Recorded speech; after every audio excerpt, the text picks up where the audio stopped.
नमस्कार साथीहरु, टेक्निकल सन्दीप च्यानलमा हजुरलाई स्वागत छ र म सन्दीप मल्ल।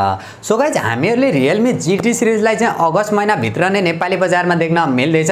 यो भन्दा पहिलाको भिडियोमा चाहिँ मैले Realme GT मास्टर एडिसन को बारेमा चाहिँ कुरा गरेको थिएँ। ओभरअलमा हेर्ने भने फोन एकदमै कमालको रहेको छ। हजुरहरुले कति जनाले हेर्नु भएको छैन, लिंक मैले माथि आई बटन र तल डिस्क्रिप्सनमा चाहिँ दिएको छु, गएर हेर्न सक्नुहुन्छ। सो आजको भिडियोमा चाहिँ म Realme GT 5G को बारेमा चाहिँ कुरा गर्दै छु। के फिचर स्पेसिफिकेसन देख्न मिल्छ र हाम्रो नेपाली बजारमा चाहिँ के कति प्राइसमा चाहिँ यो स्मार्टफोनलाई देख्न मिल्ने छ र हजुरहरुका लागि चाहिँ यो स्मार्टफोन कतिको बेस्ट रहेको छ सम्पूर्ण जानकारी दिनेछु र भिडियो अन्तिमसम्म हेर्नु होला। र त्यो भन्दा पहिला चाहिँ यदि आजको भिडियो मन परे भिडियोलाई लाइक गरेर तलपट्टि देख्न सक्नुहुन्छ रातो बटन, त्यसलाई थिचेर च्यानल सब्स्क्राइब गर्नु होला र साथमा रहेको नोटिफिकेसन बेल आइकनलाई दबाएर अल नोटिफिकेसनलाई अन गर्नु होला, ताकि मैले जति पनि नयाँ भिडियो अपलोड गर्छु सबैभन्दा पहिला नोटिफिकेसन हजुरलाई मिल्नेछ।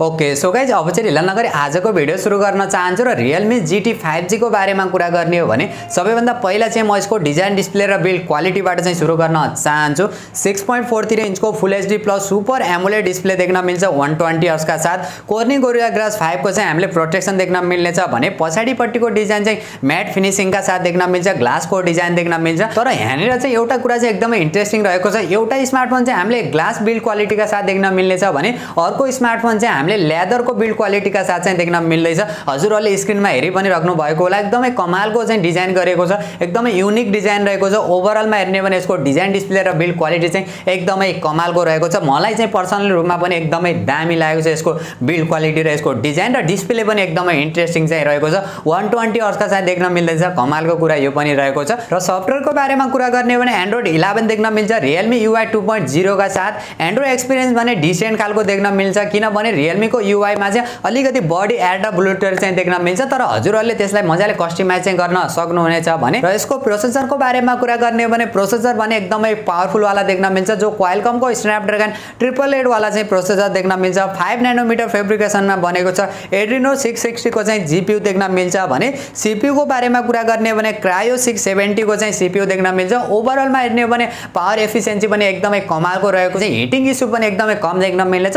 ओभरअलमा हेर्ने हो भने गेमिङ परफर्मेन्स पनि एकदमै कमालको चाहिँ देख्न मिल्नेछ। जुन प्राइसिङमा हामीले देख्न मिल्दैछ त्यो प्राइस सेगमेन्टको चाहिँ एकदमै पावरफुल गेमिङ स्मार्टफोन भन्दा पनि हुन्छ। र यसको क्यामेराको बारेमा कुरा गर्ने हो भने पछाडिपट्टि हामीले तीनवटा क्यामेरा देख्न मिल्छ, जो मेन क्यामेरा 64 मेगापिक्सलको सोनीको सेन्सर, सेकेन्ड क्यामेरा 8 मेगापिक्सलको अल्ट्रा वाइड सेन्सर र थर्ड क्यामेरा चाहिँ 2 मेगापिक्सलको माइक्रो सेन्सर देख्न मिल्छ भने यसको अगाडिपट्टिको सेल्फी क्यामेरा चाहिँ 16 मेगापिक्सलको देख्न मिल्छ।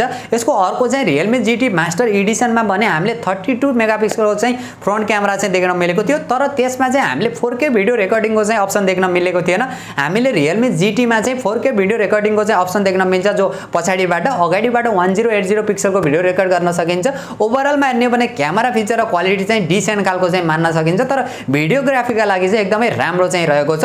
र अरु फिचर र अरु सेन्सरहरुको बारेमा कुरा गर्ने हो भने इन डिस्प्ले फिंगरप्रिन्ट सेन्सर देख्न मिल्छ, 3.5 mm को हेडफोन ज्याक देख्न मिल्छ, ड्युअल स्टिरियो स्पिकरको पनि सपोर्ट देख्न मिल्छ, हाई रेस अडियोको पनि सपोर्ट रहेको छ भने अरु सानातिना फिचर सेन्सरहरु सबै देख्न मिल्छ। प्रोक्सिमिटी भयो, गाइरोस्कोप भयो, कम्पास भयो, नाइट मोड भयो, एआई ब्युटी मोड देखि अरु सानातिना फिचर सेन्सरहरु मजाले हामीले यसमा देख्न मिल्छ भने ब्याट्रीको बारेमा कुरा गर्ने हो भने 4500 mAh को ब्याट्री देख्न मिल्छ, 65 वाट को fast charger, USB type C port देख्न मिल्छ, LPDDR5 RAM र UFS 3.1 को चाहिँ स्टोरेज देख्न मिल्छ।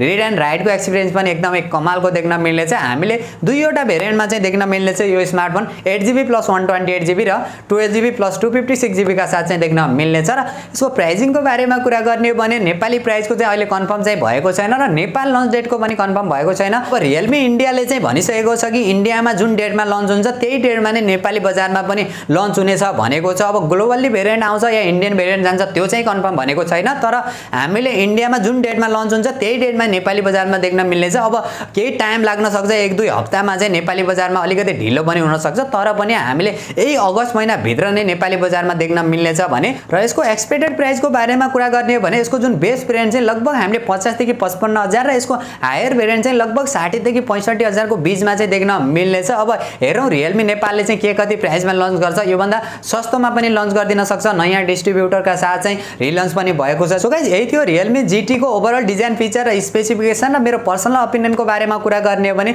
यदि यो स्मार्टफोन अन्डर 50K मा नेपाली बजारमा आयो भने एकदमै कमालको स्मार्टफोन रहेको छ। One of the best gaming smartphone भन्दा पनि हुन्छ। ओभरअलमा गेमिङ वाइज हेर्ने हो भने पनि, डिजाइन वाइज हेर्ने हो भने पनि, क्यामेरा फिचर क्वालिटी चाहिँ अलिकति डिसेन्ट खालको चाहिँ रहेको छ। ब्याट्री ब्याकअप पनि यसलाई चाहिँ अलिकति अपग्रेड गरेको भए चाहिँ अझै एकदमै कमालको चाहिँ हुन्थ्यो। तर यसमा जुन प्रोसेसर युज गरेको छ त्यो चाहिँ एकदमै कमालको मान्न सकिन्छ। मलाई पर्सनली रूपमा पनि यो स्मार्टफोन एकदमै कमालको लागेको छ। सो हजुरहरु पनि Realme GT सिरिजलाई लिएर कतिको एक्साइटेड हुनुहुन्छ र हाम्रो नेपाली बजारमा Realme GT master explorer Edison पनि लन्च हुनुपर्छ जस्तो लाग्छ कि लाग्दैन त्यो पनि कमेन्ट गर्नु होला। यदि हजुरहरुलाई लाग्छ भने म त्यसको पनि भिडियो बनाउने छु। यदि हजुरहरुलाई चाहिँ आजको भिडियो मन पर्यो भिडियोलाई लाइक गरेर तलपट्टि देख्न सक्नुहुन्छ रातो बटन, त्यसलाई थिचेर च्यानल सब्स्क्राइब गर्नु होला।